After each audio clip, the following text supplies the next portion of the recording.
আমি জানি সামারিটা খুবই সহজ, এটাতে মার্ক আনা অনেক সহজ। কিন্তু আসসালামু আলাইকুম প্রিয় শিক্ষার্থীরা, আজকে আমি আলোচনা করব সামারি নিয়ে। তো সামারি নিয়ে অনেকেরই অনেক প্রশ্ন যে ভাই কীভাবে সামারি লিখলে আমাকে ফুল মার্ক দিবে। ঠিক আছে, তাদেরকে আমি একটু বলি, সামারিতে ভাই মার্ক আনাটা অনেক সহজ, অনেক সহজ। কিন্তু এটাতে কিছু জিনিস ফলো করতে হবে। ঠিক আছে, যে জিনিসগুলো আমি দিয়ে দিব এবং আমি ফরম্যাট দিয়ে দিব, যে ফরম্যাটটা লিখলে ইনশাল্লাহ তুমি ভালো একটা মার্ক পাবা। ফরম্যাটের মধ্যে আবার আমি দুই ধরনের দিব। একটা যারা এভারেজ স্টুডেন্ট আছো তারা ওই প্রথম ফরম্যাটটা লিখতে পারো, যারা যাচ্ছ না আমি একটু ভালো মার্কটা পেতে চাই তাদের ক্ষেত্রে তোমরা দ্বিতীয় ফরম্যাটটা ফলো করতে পারো। এর আগে আমরা কিছু নিয়ম দেখিনি, হ্যাঁ, লাস্টের দিকে আমরা ফরম্যাটটা দিয়ে দিব এবং স্লাইডটা কোথায় পাবা সেটাও বলে দিচ্ছি। একটু দেখো, প্রথমে ভাইয়া তোমার সামারিটা লিখতে হবে সম্পূর্ণ এক প্যারায়, অর্থাৎ এখানে কোনো গ্যাপ দেওয়া যাবে না। একটা প্যারার মধ্যে তোমার সামারিটা শেষ করতে হবে। এখন সামারিটার সাইজে কতটুকু হবে, তোমার সামারিটা বেশিরভাগ ক্ষেত্রে 4-5 লাইন হইলে হয়।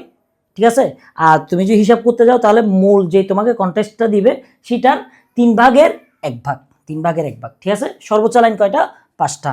আর এখানে কখনো প্রশ্ন থাকা যাবে না, সবগুলো ফুল স্টপ বলা, অর্থাৎ অ্যাসার্টিভ বাক্য দিয়ে করবা। আর একটা হলো নো টাইটেল, এখানে কোনো টাইটেল দেওয়া যাবে না। তারপর অন ল্যাঙ্গুয়েজ, অর্থাৎ তুমি ডাইরেক্ট হুবহু যদি কপি করো তাহলে কিন্তু ভাইয়া স্যাররা নাম্বার দিবে না। এত সহজ একটা টপিক, লাস্টের দিকে আমি ফরম্যাট দিব যদিও।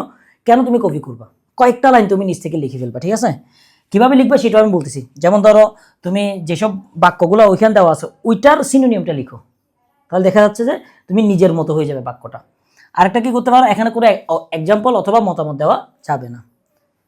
তারপর মেইন পয়েন্টটা আমি যখন ফরম্যাটটা দিব ওইখানে দেখাবো যে আমি 2টা বা 3টা লাইন লিখতে বলি মূল কনটেক্সটের, ওইখানকার মেইন পয়েন্টটা তোমার আগে বাছাই করতে হবে। ঠিক আছে, তারপর কানেক্টর ব্যবহার করা, অর্থাৎ একটা বাক্য ব্যবহার করবা, এটা না করে অনেকগুলো বাক্য কানেক্টর দিয়ে অ্যাড করে একটা বাক্য বানিয়ে ফেলবা। সেটাও কীভাবে বলতেছি শেষের দিকে। তারপর সাল, তারিখ, ডাটা, এগুলো দিলে কি নাম্বার দিবে না? অবশ্যই দিবে, কিন্তু এগুলো স্কিপ করাটা ভালো, কারণ আজকে আমরা সামারিটা ক্লাসটা কেন করতেছি, যাতে ফুল মার্কটা পেতে পারি।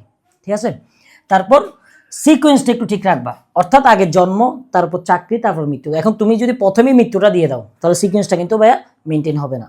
আরেকটা দেখো, ওই বললাম যে তুমি সিনোনিয়াম লেখার চেষ্টা করবা, পুরাটা পেজেস থেকে হুবহু কপি না করে তুমি সিনোনিয়াম নেওয়ার চেষ্টা করবা, অর্থাৎ ওই হুবহু লাইনটাই নিবা, কিন্তু লাইনটা সিনোনিয়ামটা ব্যবহার করলে স্যারও বুঝবে না যে তুমি পেজেস থেকে নিছো। ঠিক আছে, এখন ভাই আমরা যে ফরম্যাটটা দিচ্ছি সেটা একেবারে ইজি ফরম্যাট। এটা যারা চাচ্ছ যে না আমি এত কিছু মুখস্থ করতে পারবো না, ভাই আমাকে ফরম্যাট একটা দেন, ফরম্যাটটা আমি লিখবো, আমি ফুল মার্ক পেতে চাই। ঠিক আছে, তাদের জন্য।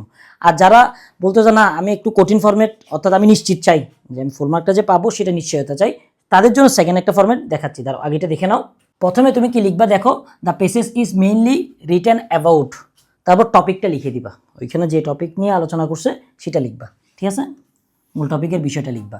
তারপর কি লিখবা, clearly this is A fascinated and important issue which can not go out hour deep attention. এই লাইনটা হুবহু লিখে দিবা, এটা বোঝার দরকার নাই, তুমি জাস্ট এখানে টপিকটা লিখে দিবা, মূল বিষয়টা লিখে দিবা, তারপর এই লাইনটা লিখে দিবা।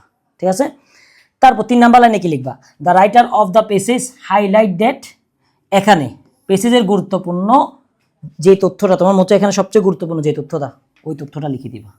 বুঝতে পারছি?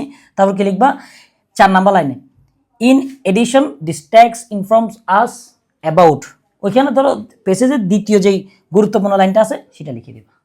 তারপর কি লিখবা, অ্যান্ড ইটস ডিফারেন্ট অ্যাসপেক্ট। এতটুকু বুঝছো? সে 4টা লাইন শেষ। 4টা লাইন শেষ হওয়ার পর 5 নাম্বার লাইনে কি লিখবা, এটা কিন্তু একটা জিনিস বুঝতে হবে, পেসেজটা যদি তুমি দেখো যে পজিটিভ নিয়ে তাহলে 1 লাইন লিখবা, এই তো দেখলা যে ইতিবাচক, তাহলে এটা লিখবা যে we have learn a lot of thing from this passage and it will help us to enrich hour knowledge. এটা থেকে আমরা অনেক কিছু শিখছি, এটা আমাদের নলেজকে আরও বৃদ্ধি করবে। আর যদি দেখলো যে না এটা একটু নেতিবাচক বা সমস্যামূলক, তাহলে কি দিবা, we should be aware of this serious issue and take necessary step to control it. মানে এটা আমাকে কন্ট্রোল করা উচিত, এটা খুবই সিরিয়াস একটা বিষয়, হ্যাঁ, আমাদের সচেতন হওয়া উচিত এবং এটা কি করা উচিত, কন্ট্রোল করা উচিত যদি নেগেটিভ হয়। বিষয়টা বুঝতে পারছি? তাহলে 5টা লাইন বুঝছো। এখন আসো উদাহরণটা আমি একটু দেখাই তাহলে বুঝবা। এই তো ধরো এটা একটা পেসেজ, এটা একটা পেসেজ, তুমি এটা সামারিটা লিখবা। কীভাবে লিখবা, the passage is mainly written about, কী নিয়ে বলছে ভাইয়া, অ্যাডোলেন্স, তাহলে তুমি অ্যাডোলেন্স দিয়ে দিতে পারো। ঠিক আছে, এটা লিখলেও লিখতে পারো, নাহলে নেই, শুধু অ্যাডোলেন্স লিখলা। তারপর কি বলছে ফরম্যাটের মধ্যে, clearly this is an important issue which can not go without our deep attention, the writer highlights that। এটার পর এখানে সবচেয়ে কমন লাইন কোথায় একটু করে খুঁজবা, খোঁজা বোঝাই যে আমরা লিখে দিছি, অ্যাডোলেন্স ইজ ভাইটাল ঠিক আছে, এখান থেকে গুরুত্বপূর্ণ যে লাইনটা সেটা লিখে দিছি।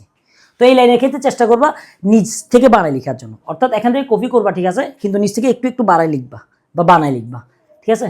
তারপর in addition this text inform us about, আরেকটা গুরুত্বপূর্ণ লাইন লিখে দিবা। লেখার পর কি লিখবা, অ্যান্ড ইট ডিফারেন্ট অ্যাসপেক্ট। এতটুকু বুঝছো? এখন আসো, এডুলেন্সটা কি, এটা নেগেটিভ সাইড। হ্যাঁ, সেজন্য আমাদের কি লিখতে হবে ভাইয়া, আমাদের ওই নেগেটিভ সাইডের ইয়াটা লিখে দিতে হবে, we should be aware of this issue, হ্যাঁ, and take necessary step to control it. আর যদি এটা পজিটিভ হইতো তাহলে কি লিখতা, এর আগের লাইনে যেটা দিছিলাম সেটা, অর্থাৎ যদি পজিটিভ থাকতো তাহলে এটা লিখে দিতা। বিষয়টা বুঝাতে পারছি? এখন আসো কঠিন স্টেপটা। এটা হলো ভাইয়া কঠিন টপিক, যে কঠিন টপিকটা তোমার ওইটার সাথে হুবহু মিল, কিন্তু শব্দগুলো একটু কঠিন দিছি এবং একটু ডিফারেন্ট কয়েকটা সিস্টেম অ্যাড করেছি। কেন অ্যাড করেছি? যাতে ছাত্ররা বুঝতে না পারে যে এটা ফরম্যাট। তো সবাই চেষ্টা করো 2 নাম্বারটা করার জন্য। আর যে যারা একেবারেই পারতেছো না, প্যারা খাওয়া দরকার নেই, প্রথম ফরম্যাটটা স্ক্রিনশট নিয়ে করে ফেলবে, ঠিক আছে। এখন আসি এটা বোঝাই। The core concept of this text revolves around, পেসেজের মূল বিষয়টা লিখে দিবা, ঠিক আছে। Undoubtedly this is a captivating and significant matter that deserve our utmost consideration, এই বিষয়টা লিখবা। লেখার পর the author of this passage underscores a vital aspect by highlighting that, পেসেজের সবচেয়ে গুরুত্বপূর্ণ লাইন, ওই আগেরটার মতো গুরুত্বপূর্ণ লাইনটা লিখবা। তারপর কি করবা, এরপরে ভাইয়া additionally this text enlighten us regarding, regarding লেখার পর যদি ব্যক্তির সম্পর্ক হয় এই লাইনটা লিখে দিবা, যদি স্থান হয় তাহলে এই লাইনটা লিখে দিবা, আর যদি কোনো ঘটনা বা বিষয় হয় তাহলে এই লাইনটা লিখে দিবা। বিষয়টা বোঝা যাচ্ছে এখানে। তারপর যদি দেখলা যে ইতিবাচক, তাহলে কোন লাইনটা লিখবা, ওই আগের মতো। আর যদি দেখা হচ্ছে নেতিবাচক, তাহলে কোনটা লিখবা, এই তো, ঠিক আছে। বুঝছো বিষয়টা? একটু স্ক্রিনশটটা নিয়ে রাখো।